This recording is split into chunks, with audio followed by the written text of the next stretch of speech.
Yeah, we're going to go to Josh Coles now, and Josh is in Paris. He's a Canadian.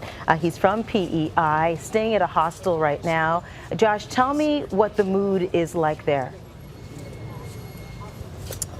Well, of course, it's very complicated depending on where you go in the city and what time of day. I guess it is. Obviously, where I'm standing right now was a lot more stressful yesterday evening, but I was here also around maybe 5 o'clock local time yesterday before the false alarm happened, and it was quite a hopeful scene. A lot of people singing. There was kind of a makeshift choir that was set up, just singing the kind of songs that you'd expect to hear in this situation. There was a large free hug circle where maybe 3 or 4 people were standing in the middle with signs that just said free hugs and, you know, I love you, and then people would take turns going in and hugging them. So a lot of hope, but then again, people are definitely on edge, as we saw after what happened last night. Yeah, understandably so. And last night there was a false alarm at the Place de la République, where you are now, Josh. But also, as I understand it, there was some alarm at the hostel that you're staying at. What happened?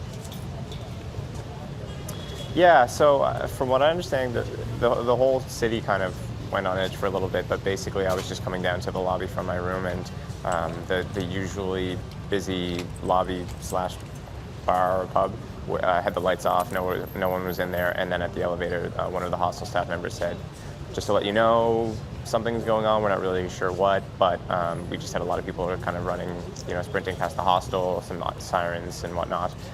So you're welcome to leave. We're not keeping you, we're not locking you in, but everyone else has gone down to the basement. You're also welcome to go up to your room.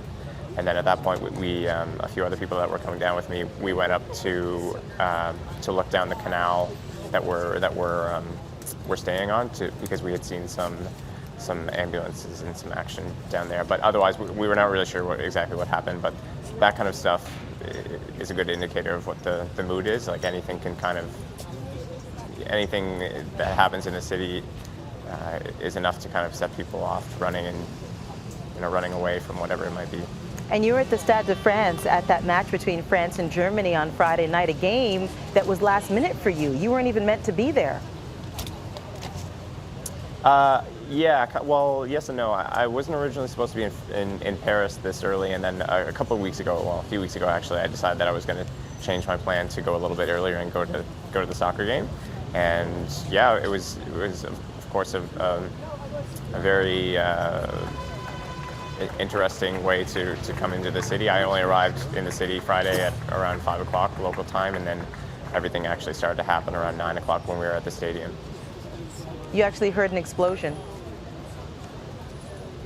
Yeah, it was quite a loud explosion. Well, the explosions were quite loud, but as I've said to other people, I guess it's not uncommon to hear explosions in soccer games in Europe, but these ones were notably louder than what you'd expect to hear from, firecrackers or whatever it might be. But there was no panic inside the stadium. No one was told about what happened. It was only the last 10 minutes or so in the stadium where, from my perspective, people started to get texts from family members saying, "Are you okay? What's going on?" And in the span of maybe 5 to 10 minutes, it went from nobody thinking of anything to some people getting up and leaving, some people saying, "Okay, we're going to stay in the stadium until everything clears out." And then, of course, when the match ended, that's when people started going down to the field and everything. Josh, we really appreciate you taking the time for us. Take good care of yourself. Thank you.